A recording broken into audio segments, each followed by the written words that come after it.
Happy Friday. Welcome to another episode of Murders, Mysteries, and More. My name's Kaelie. My name's Desi.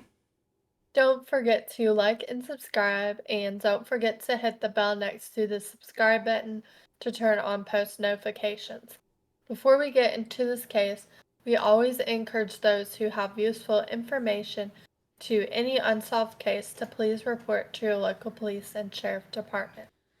I had to clear my throat. You're fine. Are you a fan of scary stories? Do you like them so scary they make you shit your pants and wish you'd never been born? Well, today we're going to be telling you some very, very scary Reddit stories from subreddit r slash no sleep. Some of these may be true and some of these may be works of fiction. It's up to you to decipher what is what. So the first one is by N.S. Lewis. So, what the heck? Okay. I told My you. wife has a removable face. Imagine being able to just remove a face. But you know what would be even crazier? Being able to remove, and we've talked about this before, Oh yeah. removing a pair of chonk or titties. A pair of titties. Hey, I would love that. Just set them on the counter to breathe for a night and then put them back on. Yeah, Easy and peasy. then you don't have to worry about bras. I mean, I don't worry about them now, but then I Yeah, can you just have them for you off of the my nipples, chest. but yeah. You know? So they said Samantha told me about it on our third date. We were watching a movie on her couch when I made the move to kiss her. She whipped her hand in front of my face and blocked me. There's something you need to know, she said. I braced myself. Here it comes. I'm not ready for a relationship, nothing to do with you, of course. It was the absolute last thing I wanted to hear because I was already crazy about her. Okay, I said. She said, I have a removable face. Hold up. That's a new one. You have what now? I was about to laugh, but she was wearing a deadly serious expression. I have a removable face. Is that like a metaphor? No, my face is literally removable. Look closely. She lifted her chin, traced her jawline with a finger. You can see the seam. After admiring how beautiful her neck was, oh my gosh. For a dizzy moment, I leaned in for an inspection. It was hard to see, but it did look like there was a slightly unnatural transition there from her face to her throat. I grew dizzier. Yeah, I would feel like I was tripping on acid if Yeah, same. that happened to me. Mm-hmm. As a dozen questions rushed to my brain. Don't bother asking why or how or anything like that, said Samantha. I can't tell you that. If it's gonna be a problem, you should leave now. I'm letting you know because I like you and I want to take the next step. But this is non negotiable. Okay, I said, unsure of what was happening. Not a problem. So what? You have a removable face. Who cares? If the face looks good, it looks good. Oh my god. And she said, yes, got it. Don't ask about it. Don't look at your real face. Samantha stood up. Now I'm going to the bathroom and clean my face. That will give you plenty of time to think about what I told you. If you're here when I'm done, that's great. I would like that. But if you're gone, I'll understand. She turned and walked into the bedroom. I sat stunned in silence as the bedroom or bathroom door closed. I gave the thing some serious thought. It was possible that this was a joke of some sort. It's possible that this was a delusion. Or was this true? It was certainly possible to transform an actor's face with a movie with makeup. Yeah, it's easy to catfish people Sure. as well. So I suppose it was possible that Samantha wore a removable face every day. Because, I mean, there are some actors do wear those like face what are they called? They're made out of silicone. Um, maybe she had a horrible accident where her flesh had been mangled. Maybe her face had been melted by acid, or burned by fire, or skin shorn off by heavy armor. If it hadn't, I would never know because she never told me and I would never see. Oh boy, there's more. There's some of it you can skip. That's fine. A picture of a raw neck and muscle running away. Ew. It was really long. Yeah, it's pretty long, dude. Okay, let me go towards the end. Yeah, yeah. That's fine. Summarize. So 15 minutes into it, I hear screams come from the inside. Both my best friend and my wife were wailing terror. I dropped the phone and ran down to the hall to the bedroom. Don't come in, screamed Samantha. I don't have my face on. Call an ambulance. He looked. Oh God, he looked. I knew Samantha didn't want me to look at her real face, not out of sense of vanity, but for my own safety. Chris staggered backwards out of my bathroom. He was holding a straightened paperclip which he had used to pick the privacy lock. Now he was stabbing it again into his eyes, shouting gibberish. Call a fucking ambulance, my wife screamed. Don't come in here, fucking look. My world has been dark this past week, so his best friend is in a psychiatric hospital under suicide watch. He's completely blind and mostly catatonic, except for when he slips into a violent babbling man, a boy, and he had to have a large dose of psychedelic mushrooms and fallen into psychosis. I saw no reason to tell the truth about what happened. Who would believe that one look at my wife's real face would make somebody insane? That's crazy. And then he did get a follow-up call from the police asking him to confirm. The hospital found no traces of psilocybin in his blood, nothing in his hair. She still cleans the inside of her face, not as regular when she puts it back on. It's always crooked. It kind of smells ew. I've tried to reassure that it wasn't her fault. He knew. That's just crazy. My wife has a removable face. And I married her and dated her, and then my friend looked at it and he went crazy. That's just wild. I was not expecting that. Yeah, some of these are really fucked up, dude.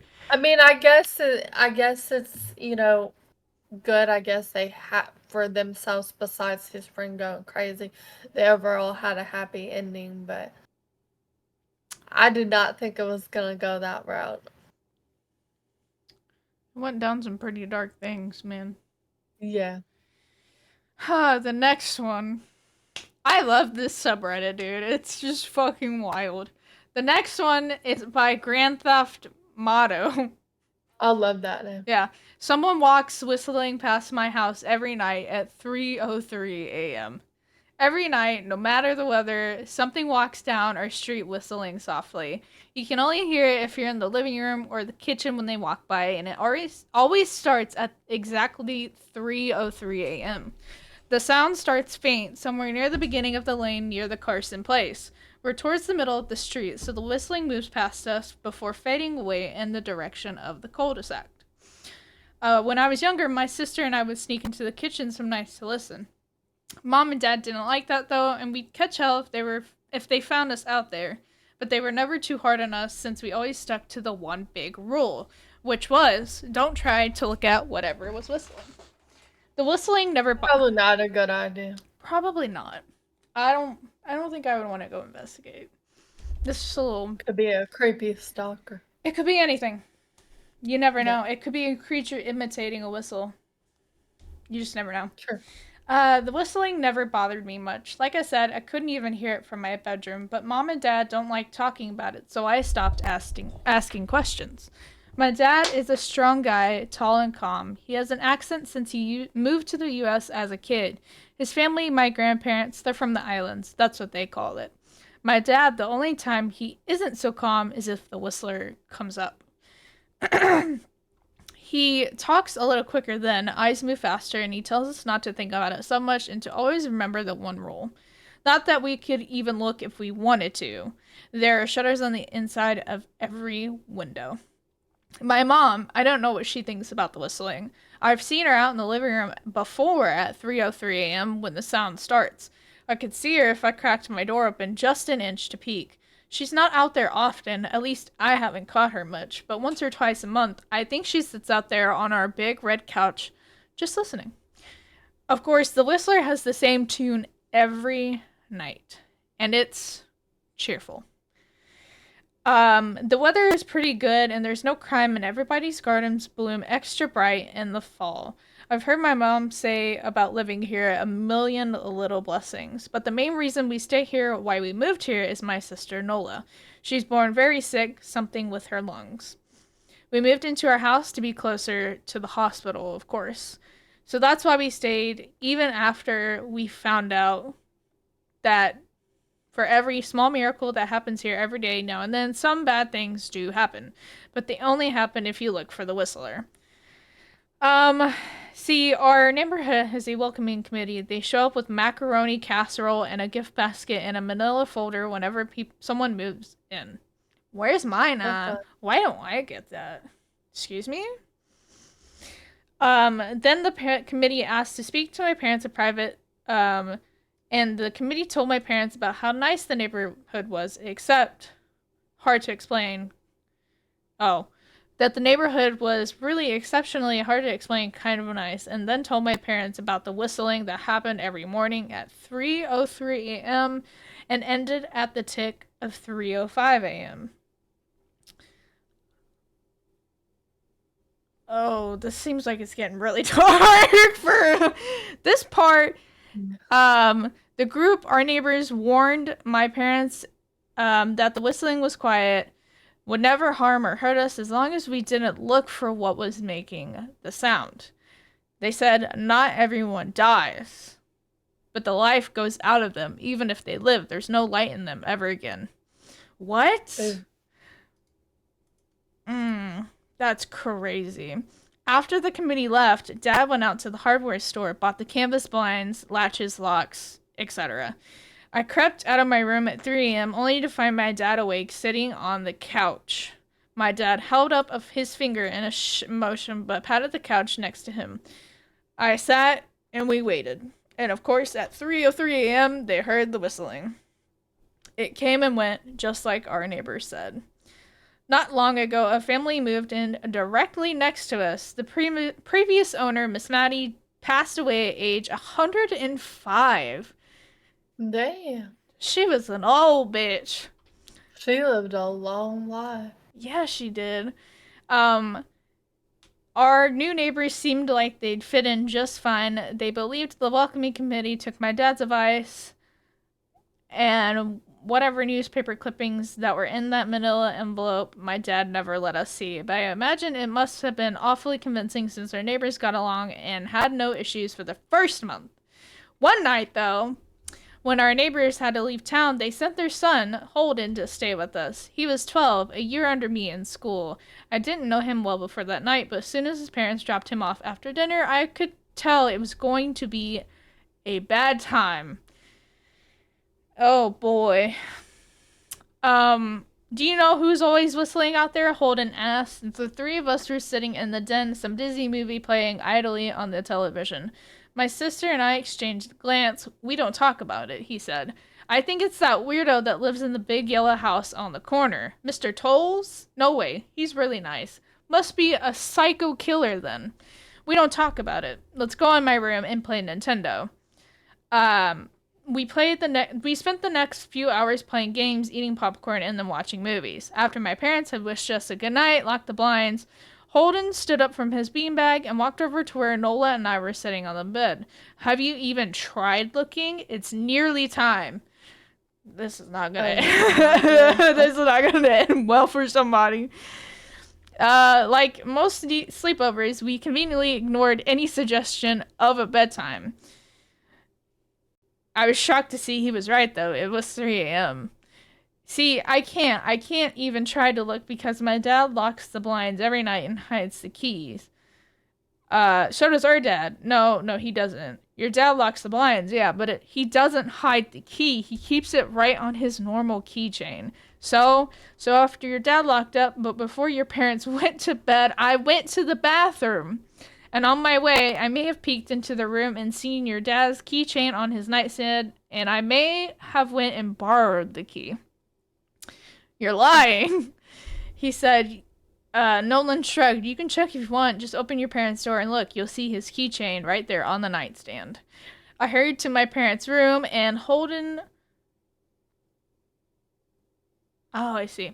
I hurried over to my parents' room, but hesitated at the door. If Holden wasn't lying, my dad would be angry. 2 steps in the dark, I froze. The whistling started, and I could hear it clearly from my parents' room. I never realized, but they must have heard the sound every night since we moved into the house. Nola, I yelled, running out of my parents' room. Holden and Nola were standing at the front door next to a window. Holden wasn't lying. I heard a click. He did have the key. Holden let out a quick laugh. Nola stood next to him, hunched up, afraid, but maybe curious. I think I made a sound, called out. I can't remember.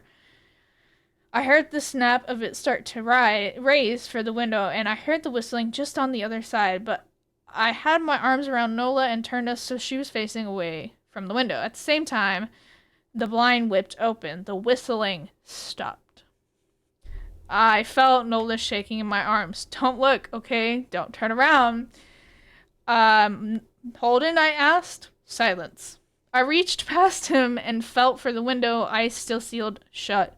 The glass was cold against my fingers. I opened my eyes. In the dim light leaking from the kitchen, I could make out Holden, pale and small, staring at the now closed window. Holden? He turned towards me and screamed. This kid did not listen. He did not listen! Bad idea.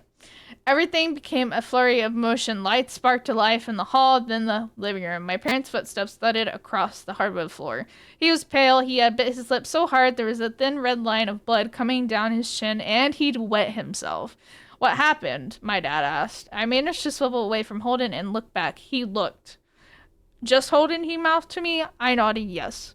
My dad let out a breath. He looked so relieved I nearly expected him to cheer, but then turned to Holden and my dad's face changed. There was a knock on the door. We all froze. Don't answer it, my mom said. The knock came again, a little louder this time. Please, don't open the door, Holden whispered. We won't, my dad promised, still holding his bat. Thud, thud, thud. This time the knocking was loud enough to rattle the door. Thud, thud, thud. Call the police, my mom whispered to my dad. Oh. The knocking instantly stopped. He was cut off by frantic knocking that trailed off to a polite tap, tap, tap. Police. Police. Call the police. Tap, tap, tap. Police. Police, police, police, police, my mom kept saying. Please stop, I heard her whisper. I don't think calling them will help. The knocking came back harder than before. The door shook, then it stopped. After a moment, I heard the knocking again, but it was coming from our back door this time. Oh. So, they walked around? Okay. Stop, Holden yelled. The knocking died. I won't tell. I promise I won't tell anyone what I saw. Please just go away. Holden started to cry. Holden started to cry, sobbing like a prisoner. My dad held him, never told him things would be okay. The tapping on the window went for the rest of the night. The tapping eventually stopped around 7 a.m., and Holden's parents came around lunchtime. That night, everyone slept in my room, Nola and my mom in the bed with me, my dad was in a chair. We didn't see much of Holden or his parents for the rest of the week, but by Thursday, there was a moving truck in the driveway. Nola and I watched them packing up the whole afternoon after school. What sticks with me most is how tired Holden and his parents looked. I remember what the original welcoming committee said to my parents when we moved in. Not everyone who looks at the Whistler dies, but even those that live have the light go out of them and the rest of their lives are misfortune. I think Holden's parents must have looked. So his parents also looked? Oh boy. either to comfort him if they didn't believe or share the burden if they did. I watched Nola some days, happy, young, and alive. I wonder if I'd been slower, if she'd looked out the window that night, would I have looked too? We still live in that house, in that neighborhood. We still hear our whistler walking past every night. But we're careful. We don't have friends over to spend the night anymore, and my dad hides the key to the blinds very, very well. Not that I've gone looking. Some things you just don't need to look for. Okay, then. That kid Holden sounds like he's gonna be scarred for the rest of his life. Yeah, that poor little boy. Yeah, I wonder what it was though. I'm genuinely curious what it could be. Like, is it Yeah. a creature? Is it a spirit? What is it? What is it? What is so scary that he, you know, yeah, that's crazy. Let's do one more. That's fine. Okay, so this next one is by Malia Girl 1314. My wife has been peeking at me from around the corners and behind furniture. It's gone from weird to terrifying. Okay, why are you still with her? Because that's just fucking creepy. A little bit. So, my wife Lynn and I have been together for 6 years and married for 11 months. Our entire history together has been normal, and never once have I noticed any red flags. I can't stress enough how out of character it was. She doesn't even like watching horror movies. When we first started dating, she agreed to watch The Shining with me because she knew how much I loved it. She was so scared that she didn't make it through half the movie before we had to turn it off. It kind of sounds like me. She isn't into anything creepy and has never been into pranks. It's just not her cup of tea, and that's fine. But it was so strange. But that, what was so strange about this, it's so unlike her.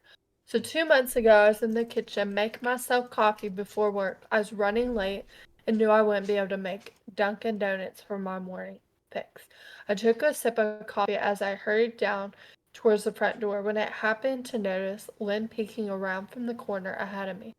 I could only see her eyes and a strand of her long dark hair hanging against the wall. The rest of her body was concealed behind the corner. I nearly spilled my coffee when I saw her. "Jeez, Lynn," I said, wiping a few drops of coffee off my pants. "You scared the shit out of me." She immediately popped out of view like a little kid that had been caught. I heard her scurry off towards the living room, and by the time I got to the front door, she was out of sight. It was just really weird. But even though her behavior was odd, I wasn't gonna call a priest over. I forgot about it by lunch, and by the time I got home, she was her normal self. I didn't bring it up, neither did she. The next incident happened 3 days later. Around 2 a.m., I'd woken up to get a drink. I was standing in the kitchen island, jug of orange juice in my hand, when I feel a strong feeling that I was being watched. For whatever reason, I looked down at the floors and saw my wife's smiling face staring back. Oh gosh. She's peeking from the other side of the island, staring at me with wide, unblinking eyes and grinning like the Cheshire Cat. What the fuck? Oh no. I screamed, I'll admit, not out of irritation but fear. At the sound of my scream, she scuttled backwards out of my view. And then it took me a little longer than I like to admit to go back upstairs, but I did. When I got to the bathroom, she was lying on her side asleep, or at least pretending to be. Maybe she sleptwalk. Some Ooh. people I used to sleepwalk actually when I was younger. I don't anymore. But my mom said it was really creepy. I've never slept walk. That's kind of weird. Yeah. Weird. And then I had the feeling she might jump out at the moment I got into bed, but she didn't. I climbed into bed and she didn't move. Her breathing was soft and deep. I was starting to wonder if I dreamt the whole thing. The next morning, I waited for her to come down for coffee after handing her a mug and kissing the cheek to ask her about that. What was that about last night? I asked. She frowned over her cup of coffee, shaking her head like she had no clue. "You're peeking at me from over there," I said, to the spot on the floor by the kitchen island. She followed my gaze. When she looked back, she burst out laughing. She laughed so hard I couldn't help but join. She said, "You creep me out all the time, so I guess we're even." We said our goodbyes and I left to work. And then I started seeing her peeking at me more and more. Sometimes she peeked out from behind the couch or living room. Okay, that's a little bit crazy. Once she even managed to get inside her mother's old trunk that sits at the foot of her bed. What the hell? She had the lid propped up just enough so only half of her face peeked through. She had been grinning like an excited toddler. It was unnerving. I didn't even know what to say with her. All I could do was stare. When I finally found my voice, I asked her on why on earth was she doing it. She didn't answer but slowly closed the lid, shutting herself inside the trunk. Okay. That's weird. I didn't understand what she was doing it, but it clearly made her happy. And then for the next 2 weeks, she didn't do that. And then I was relieved. And then we were watching a show on Netflix one night, and I jokingly, I didn't see her peeking at me lately, and that she must have given up. She looked at me with a small smile. Maybe I've just gotten better at it. Oh boy. Oh no, I feel kind of uneasy about this, dude. This is Hmm. so long. Oh no. Oh Okay, god. so towards the end, okay, I his friend Chris took one look and lost color in his face. He had to stand by the stairs to get away from the sight and smell. I gazed out in shock at what lied inside my bedroom closet. Soaking in the rug were at least a dozen eyeballs. Oh my gosh, what the hell? Man, I thought it had been Becca's shoe addiction, but fuck me, your wife's in here collecting eyeballs. Oh my god. Yeah, you What? need to get an exorcist. Fuck that shit.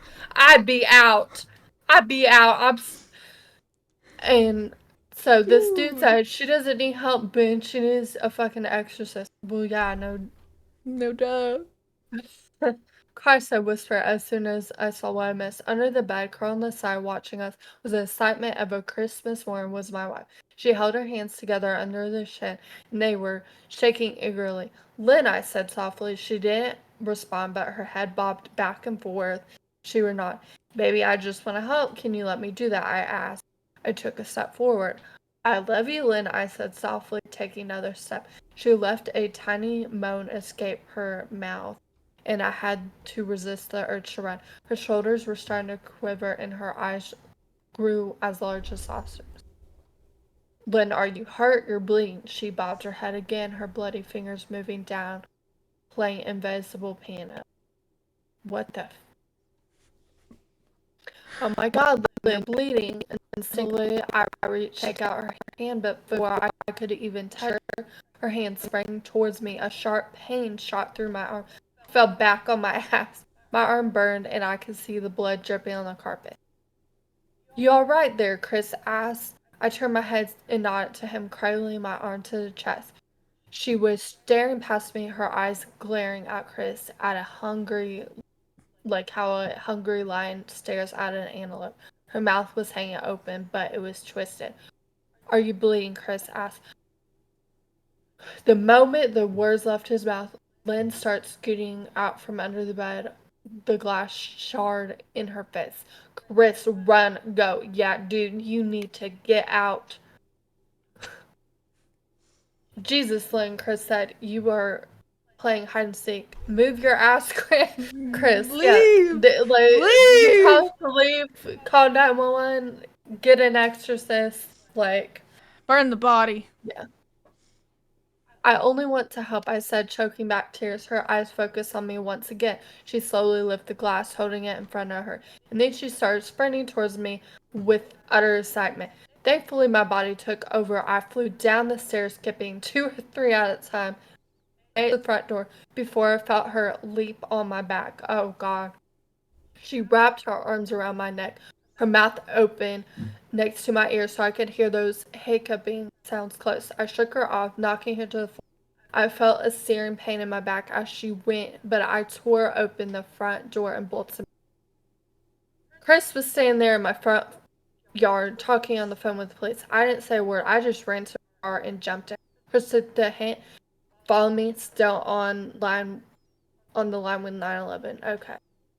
I watched the rearview mirror. Sure, she was there running after us, but I never did. I went straight to the ER and got 11 stitches in my arm, 3 on my back. The police asked questions, went back to the house, but she was not there. They advised me to stay with a friend or relative and get a restraining order. Yep, get a restraining order and, you know, stay with a friend. Don't go back there and send an exorcist there. And then I dropped Chris off at home and I went to a motel an hour away. Good for you. I want to put as much distance. And this is where I've been for the last 4 hours. I thought maybe the police would find her. Maybe they get her. But now I don't think so because 40 minutes ago I got a text from an unknown number. Oh my gosh. I found you! In a picture attached. The picture was dark and grainy, but there was no mistaking my wife's eyes. I started typing this out immediately after. I don't know what to do. I'm alone and scared and I can't help feeling.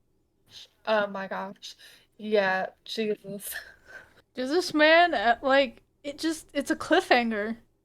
What Yeah, happens? like What I wanna happens? know if I wanna know if this dude's okay Did or he not. live? Yeah. Did he die? But that honestly was out of all of these, I think this was one of the scariest. They were all very scary, but I feel like the last two, and especially this one, I don't know what you think. Yeah, I think it's pretty fucked up. Um, Yeah, I bitch needs an exorcist. Dead ass. yeah. No, no Like kidding. the scary thing about this one is like, at least with like the other one, like the yes, the person was, you know, went crazy over the removable face, but the person with the removable face didn't physically do anything. Also, the Whistler too. You know, nobody got Yeah. physically hurt. And at least with the Whistler, like you were able to not look, or you could just move away from that area. But like this one, like even with him staying in a motel an hour away, he got a text. So This was also 3 years ago. And there's been no update at all yeah, on this post from the OP. So like, what happened to him? Is he good? Is he dead? yeah, he should have probably stayed with Chris. They should have probably booked it together because at least with two people, the more people you're with, I feel like it the better. wouldn't matter because if his wife's possessed and she Right. got her No, claws into him, so you just need to burn her after that. She needs to yeah, die. but I'm saying like he should have probably stayed with other people. That's true. But also, I think she Yeah. would have found him regardless. Yeah, but at least if he was with other people, he would have a higher chance. That's Because when you got multiple people versus a 1v1. that's true. And if she's possessed, man, you're fucked. Yeah.